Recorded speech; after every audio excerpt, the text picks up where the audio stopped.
Hey YouTube, I'm the bearded Bristol and this is Friday Philosophy. And I am sitting in front of my TV just laughing my ass off, but I'll get to that in a minute. A lot of people right now seem to be upset over the overturning of the internet privacy rules as it relates to internet service providers, Comcast, Time Warner, and so forth. And I guess I just scratch my head over all of this because, first of all, the rules were not in place or were not, they haven't been enacted yet. So, in essence, nothing has changed from yesterday other than the rule has now been overturned, a rule that had not yet been enacted, right? Okay. Well, I guess I value my privacy as much as anybody does. But we as a society freely have given our privacy rights over to Facebook, over to Google. And I don't know how many of you realize this, but Google and Yahoo, Siri, Amazon, whatever its name is, I forget, all run on artificial intelligence engines. And they all rely on our browsing histories to predict when we go to search the internet. They already know what we want before we type it in. Or at least they predict what we want before we type it in. And so for us to be outraged because internet service providers and cable companies want to do the same thing, it's a little disingenuous, honestly. But that said, I still would prefer to be able to just ask Google what I want to without it guessing what I want. But I'm not going to lie that when it outguesses me and fills in the keywords before I get there, it's not altogether unhandy. But I guess before I go any further, to my YTPC friends, I am smoking my Dr. Graybo Grand Duke tonight, which is the first pipe I ever purchased at the local tobacconist slash Walgreens, along with some Blender's Choice Golden Burley, which is on the low end of the spectrum, but also purchasable at Walgreens. And the reason for that tonight is because I am cleaning my other pipes. That said, back to the topic at hand and our willingness to just give our privacy over. I find it amazing, and I am as guilty as anybody, as much as I preach about simplifying my life and this and that. And quick update, I have abandoned one email account and a couple of Facebook leadership administrative roles. So I am trying to reduce my digital footprint one piece at a time. But nevertheless, we want to feel as though we have a somehow private society or a private world that we live in. But it's largely masked because if you're on Facebook, if you're on Instagram, if you are on YouTube, your search histories are already widely available to advertisers. And you should know that if you didn't already. So again, for us to be outraged because Comcast now has our information. Come on. Let's be real for a minute. And I'm not saying if there were a way for us to regain our privacy, I would be a much happier person. But I also don't believe that government regulations are the way to reclaim that. So I've put myself in a bit of a paradox, and I understand that as well. I'm just saying I understand the environment we live in, and whether I like it or not, I have put my own information out there. So I guess if another couple companies have it, they're just going to show me more ads similar to what Google does. So, at the end of the day, I am not advocating for a free release of all of my browsing history, but Google already has it. So the notion that a couple of companies, in my particular instance, would be Time Warner or Spectrum Time Warner, the idea that they now have it changes my life drastically or even insignificantly. Google's got it. If somebody else wants it, they're going to figure out how to get it from Google anyway. That said, I worry about the next generation, the younger generation, who is so willing to put their lives on camera or on record, so to speak. I grew up in the era of recording of answering machines. I never left a message on an answering machine that would ever get me into trouble because I realized it was recorded on tape, right? I have a friend who has a son who recorded a death threat on a voicemail and then later denied it because what the heck? I didn't say that. Oh, come on. First of all, they have your phone number. They know your voice. But he, and again, I'm not going to play innocent. When I was a kid, there were times that, I'd kill him if I had a chance. That doesn't mean I meant it. That doesn't mean my friend's son meant it.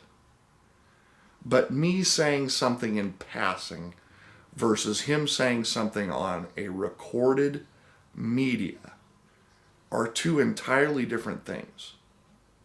Neither one was meant to be taken seriously, but his was recorded. Therefore, it's a terroristic threat. This is the modern environment that we live in. And I find it a little bit scary. First of all, again, I would never do such a thing because I'm smarter than that, I think. I also think I'm better tempered than to do such a thing, I hope anyway. Don't piss me off. Let's not push that button because you never know where I might go. No, that's very comical. But we're in a media environment now where people are willing to record and post and feel as though they have to record and post everything. And honestly, I wasn't even going to do a video tonight, but I got started watching ridiculousness on MTV.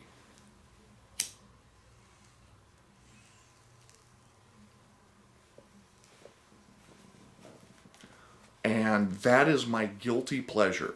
And for those of you who don't know what it is, it's America's Funniest Home Videos featuring drunk people and extreme athletes doing things that nobody should do. Most of this stuff that they find is on YouTube. It's not submitted material. Some of it is. But a lot of what they find, they pull off of YouTube. So people are putting this out there for public consumption. And we're talking some of the most absurd stuff you've ever seen. Extreme athletes doing tricks and failing. This isn't about doing tricks and succeeding, mind you. These are kids, adults, doing tricks, trying to do tricks, and failing miserably, horrifically, and comically. These are drunk people, frat parties, adult birthday parties, whatever, doing things and spectacularly failing. And my face prior to this video was beet red and I'm laughing out loud. One, because I would never do such a thing. Not on camera, for damn sure.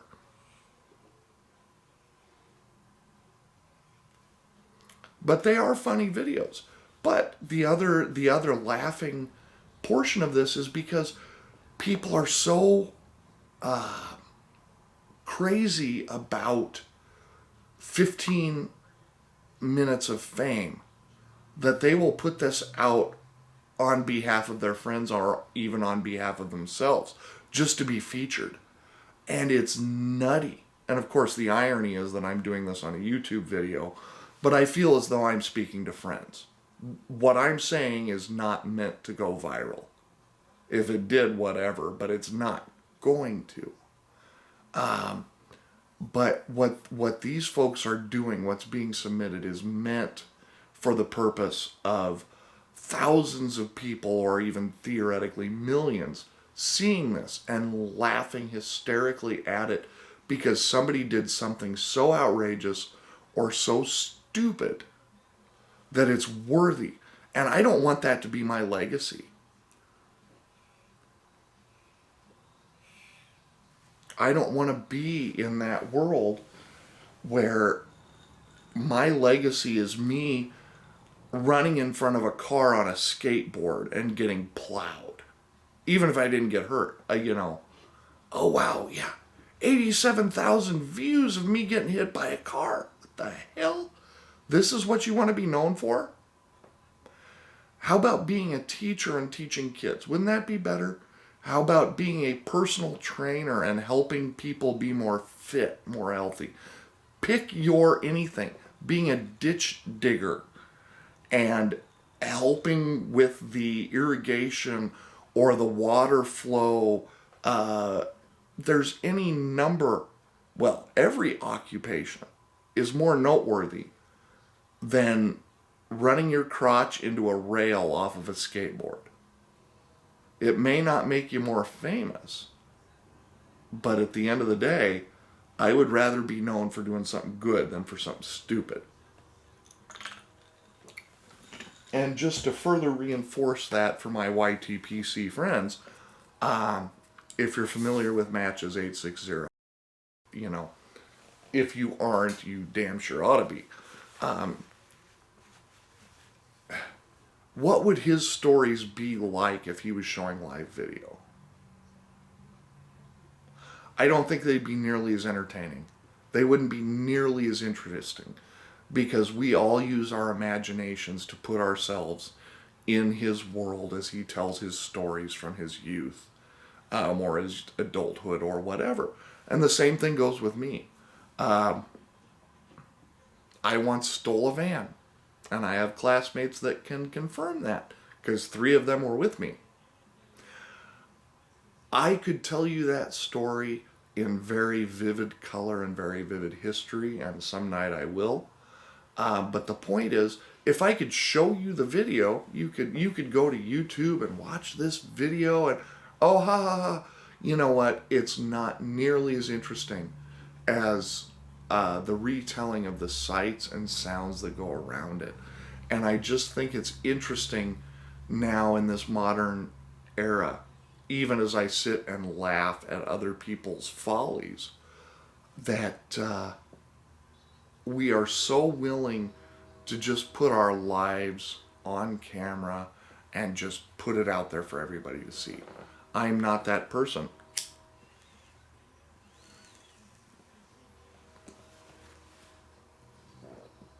And again, like I said, I'm doing this on YouTube, but I feel as though I'm talking to friends. I am speaking to you as a like-minded people, or a people that's willing to listen to what I have to say. That's different than trying to go viral with something, or intentionally doing something stupid, or posting something after you've done something stupid. We have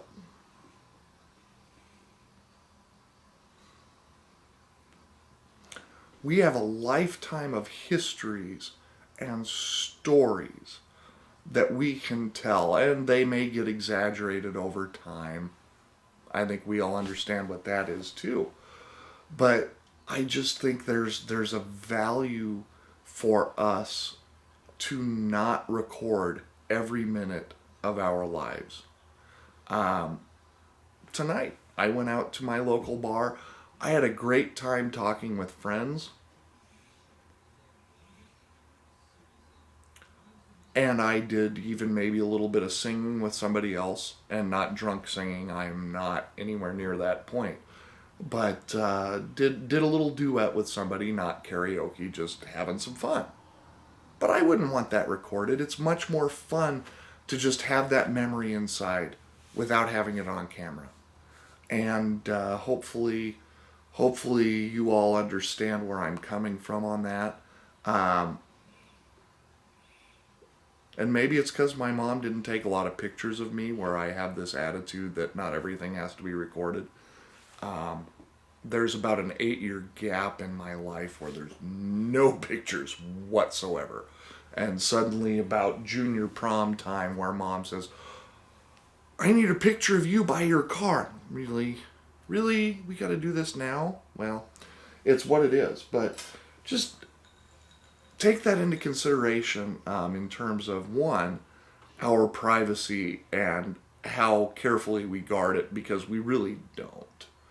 And honestly, if you have nothing to hide, it ultimately doesn't matter, because technology is a tool we use, even though the tool uses us kind of in return.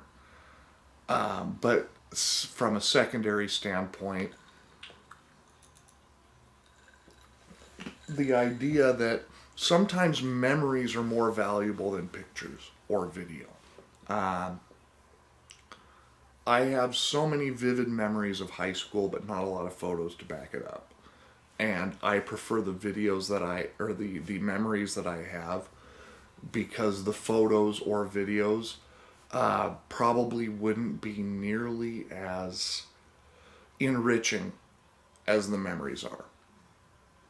So, something to consider. This has been Friday Night Philosophy. Take it, enjoy it, throw it away, do what you gotta do, but feel free to check out some of my other videos, especially if you are a connoisseur of scotch, especially low-end scotch, because I am not a rich guy. But hope you have a great night and a great weekend in front of you. Do what you gotta do, but don't be stupid about it. How's that? And if you are going to be stupid about it, don't record it. That's my tip for you. Have a great night. We'll talk to you soon.